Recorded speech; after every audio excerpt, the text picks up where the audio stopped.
In this presentation, we're going to present the conflict between Boko Haram and the government forces in Nigeria.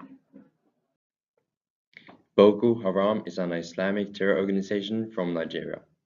The organization was created in 2002 by Mohammed Joseph, but did not develop the use of violence as frequent before Deputy Abu Bakr Shekau took the charge in 2009 after Mohammed's death. Boko Haram means Western education is a sin, and I'm stating by United Nations. In 2014, they were a terror organization who was responsible for most dead victims, according to the Institute of Economics and Peace, its Global Terror Index. The situation is based on a long conflict between Muslims and Christians. I'm stating by United Nations. After the transition from military control to civil control in the 1990s, has religious differences again come to place. In 2000, an amendment banned Sharia legislation from Nigerian laws. What is some of the reason for Boko Haram's creation? Today, military forces of Nigeria is trying to fight one of the most dangerous organizations alone. I will look at the conflict as an ethnical conflict between Muslims and Christians, or you may also look at it as a conflict between the rich and the poor. Where is the situation? Nigeria is on the western coast of Africa and on the border to Benin, Niger, Chad, and Cameroon. You may look at Nigeria as a country divided into two, where the upper part of the country are Muslims, also where a major part is poor, and the southern side, where most of the population is wealthier Christians. Where is the situation? Fan, sortekuk.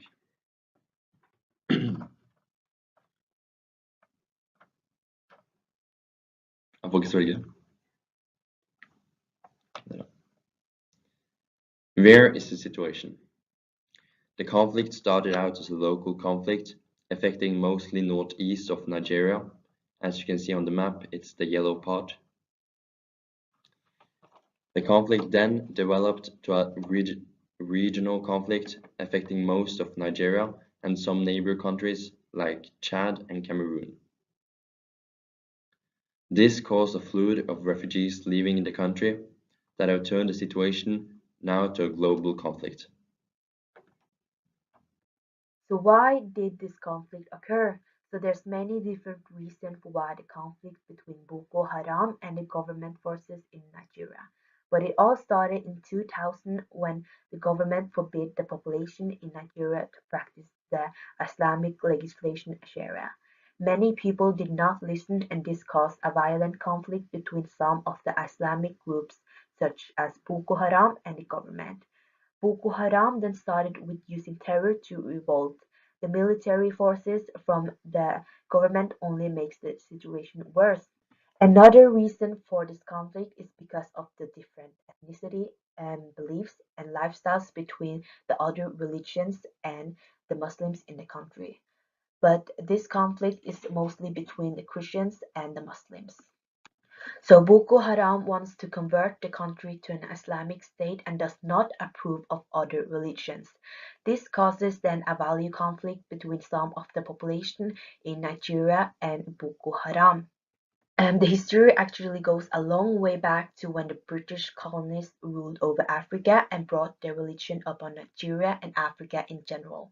And since then, there has always been a religious identity problem between the population in Nigeria. So this conflict is also an interest conflict because it is about different interests on how this country should be ruled. And as you guys now know, Boko Haram is against the Western influence, and according to Nigeria Galleria, the presidential government system in Nigeria is actually inspired by the US government system. This is also another reason for why this conflict occurred, because Boko Haram has a different side about how the country should be ruled. The easiest way to divide this conflict on is the Muslims that dominate in South I'm sorry, I meant North and the Christians that dominate in the South. And there's also a really big economic difference between the South and North. And according to the United Nations, 72% of the population lives under the poverty line in northern Nigeria and only 27 in South. This gives Boko Haram another motive for this conflict. What only makes this conflict worse is the corrupting leaders that's from South Nigeria. So that was some of the reason for the conflict between Boko Haram and the government system in Nigeria. So what do Boko Haram want to achieve? Their goal is to achieve an Islamic state that is ruled by the Islamic law, and after that the government forbid them to practice the Islamic legislation, they want now to fight back to achieve a political goal.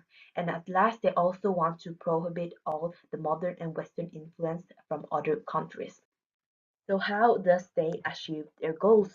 Boko Haram uses military and ideology power and forces to achieve their goals. They also uses suicide bombers and child soldiers. Their victims are often children and women. The weird thing is that they want to have an all Islamic state, but most of their targets are Muslims.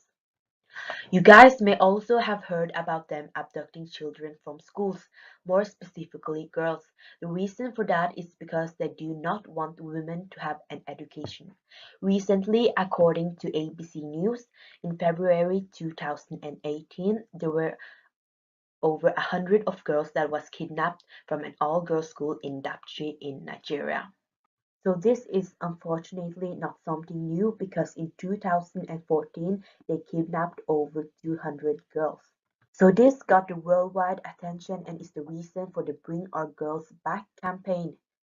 So this got the worldwide attention and was one of the reasons for why this conflict became a global conflict. And according to the United Nations, they must have abducted over 2,000 girls and 7,000 women in total. Consequences of this conflict. The conflict has caused a lot of consequences.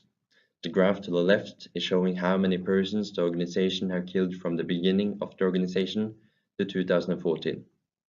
What is showing a total of 6,644 people.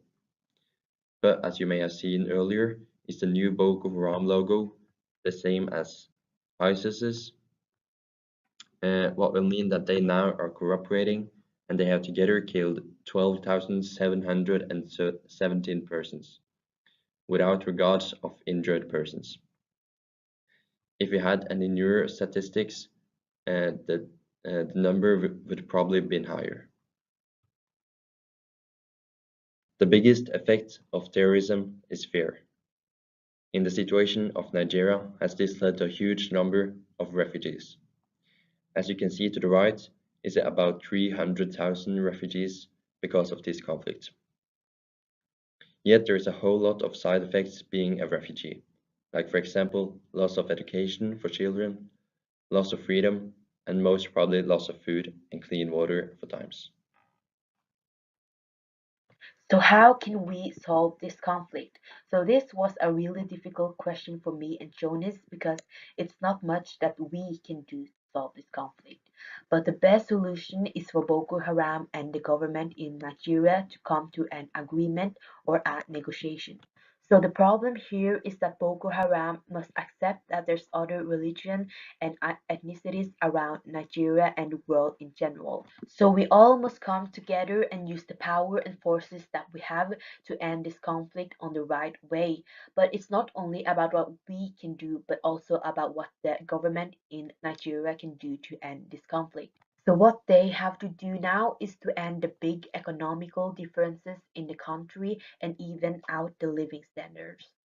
Nigeria must also be more open about getting military help from the United Nations, and the corrupting leaders from the country also has to leave the government system. The United Nations can also offer and help Nigeria to be a part of the peacekeeping operation where they help countries from difficult path of conflict to peace. The organization helps to deploy military and police forces around the world to help the other countries that are struggling or in need. So what we have to do now is to find a way to end this conflict on a fair way where more lives of others are not taken. So this conflict also showed and learned us why it is so important to have knowledge and respect other religions and ethnicities. So the last task that we got was to present two of the sources that we used throughout this presentation and to go into depth about them. So I'm going to use the source criticism tone to present you guys the source that I chose. So the source that I chose was peacekeeping. Who does this site belongs to? This site belongs to the United Nations peacekeeping operation. So why does this site exist? So the reason why this site exists is to show us what the organization is about and to show awareness around the theme conflict. They also want to present us facts about the conflict around the world and to show us what they are working with. So what are on the site? On the site there are facts and pictures and informations about the countries that they are working with and about the operation in general. So when was the information written? So I did not find out when the information was written because it didn't had any date on all the facts. So who is this site written for? This site is published for students and adults that want to get more knowledge about the conflict around the world and how the organization can solve those conflicts. So would I use this site? Yes, I would use this site again if I had a school project where I'm working on with the theme conflict because the information in the site is really convenient and trustworthy.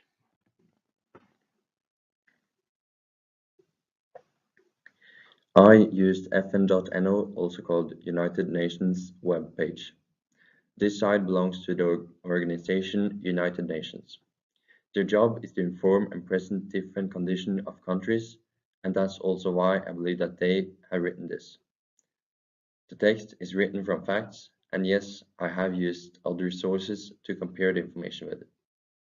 I'm not sure when the information was written in the first place, but the page was last updated 7th of September 2017.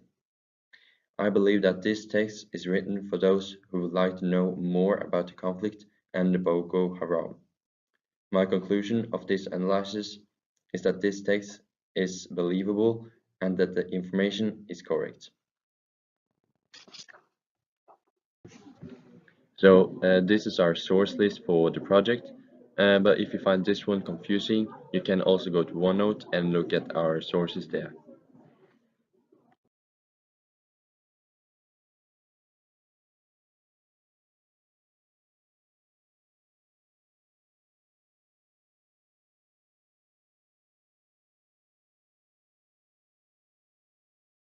We hope that you got a better view of the situation in Nigeria after watching this presentation. So thank you for watching.